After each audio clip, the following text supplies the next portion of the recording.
En el nombre del Padre, y del Hijo, y del Espíritu Santo. Amén. Hoy martes escuchemos el Evangelio según San Marcos. En aquel tiempo los sumos sacerdotes, los escribas y los ancianos le enviaron a Jesús unos fariseos y unos partidarios de Herodes para hacerle una pregunta capciosa. Se acercaron pues a él y le dijeron: Maestro, sabemos que eres sincero y que no te importa lo que diga la gente, porque no tratas de adular a los hombres, sino que enseñas con toda verdad el camino de Dios. ¿Está permitido o no pagarle el tributo al César? ¿Se lo damos o no se lo damos? Jesús, notando su hipocresía, les dijo: ¿Por qué me ponen una trampa? Tráiganme una moneda para que yo la vea. Se la trajeron y él les preguntó: ¿de quién es la imagen y el nombre que lleva escrito? Le contestaron: del César. Entonces les respondió Jesús: den al César lo que es del César y a Dios lo que es de Dios. Y los dejó admirados. Palabra del Señor. Esta frase es de las más conocidas y más mal empleadas cuando alguien que ignora el trasfondo, el contexto, la utiliza. ¿Por qué? Porque muchas veces se utiliza esto de den al César lo que es del César y a Dios lo que es de Dios, como si el cristiano tuviera que separar, de manera que la gente de la iglesia que no se meta en la política, que no ande hablando cosas sobre el empleo, sobre salarios injustos, sobre leyes injustas, no tienen por qué andar hablando. No se trataba de eso. Vamos a ver el contexto.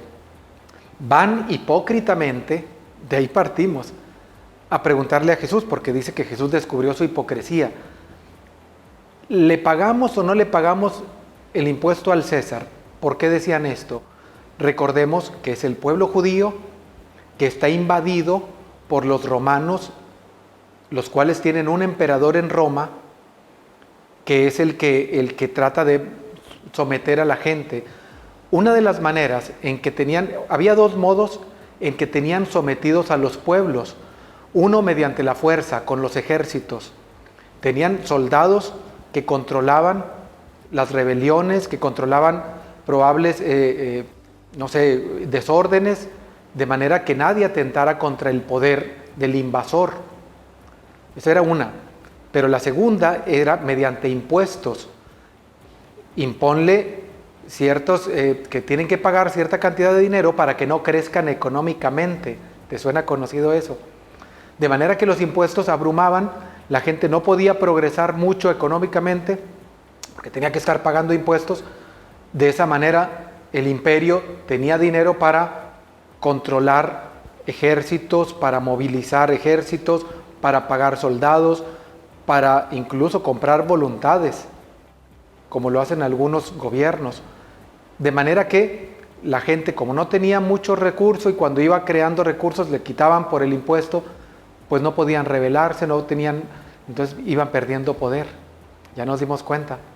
Ahora, se sentían abrumados por esos impuestos y dicen: vamos a buscar a alguien a quien echarle la culpa de si la gente no paga impuestos. De manera que lo que buscaban en Jesús era de qué culparlo. De manera que si Jesús decía: no paguen el impuesto, iban a ir con el procurador y decir: este anda enseñando que no paguen el impuesto.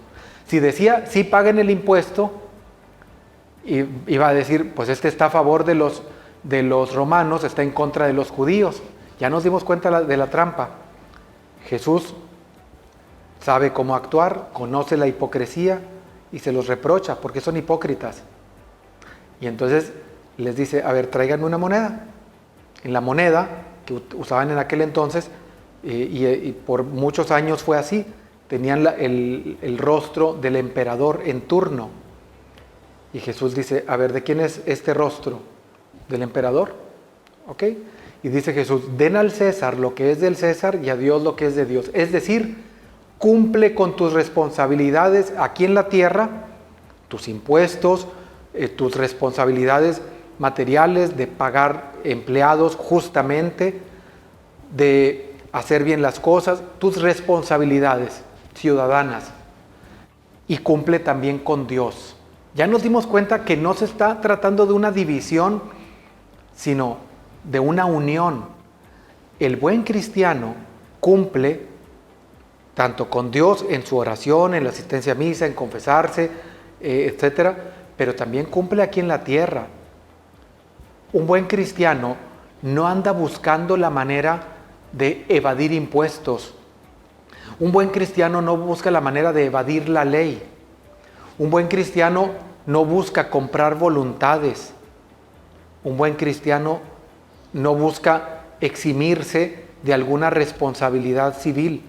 Un buen cristiano emite el voto responsablemente, acorde con su fe. Un buen cristiano paga bien a sus empleados. Un buen cristiano paga sus impuestos puntualmente. No anda buscando otras maneras, como cuando algunos que estaban sanos y tenían un buen carro, buscaban la manera de hacerse de placas para discapacitados o de capacidades diferentes para poder estacionarse en lugares que no les correspondían. Qué fea manera de vivir de quienes hacen ese tipo de cosas, de quienes estacionan en lugares para gente de capacidades diferentes. Qué malas costumbres a veces de no ceder el paso cuando quizá vamos por una vía libre y alguien está batallando para salir de su cochera. Entonces tenemos que buscar, el buen cristiano tiene que buscar cumplir sus responsabilidades, ser caritativo, generoso, así como va a misa, es puntual con el diezmo, con sus oraciones, con su comunión, su confesión, etc. El verdadero cristiano no está dividido, porque sería algo así como una religión esquizofrénica, la de esa persona. ¿Qué quiere decir esquizofrénica? Dividida. El esquizofrénico tiene una personalidad dividida entre la realidad y la verdad, o lo real, la realidad y lo irreal, perdón.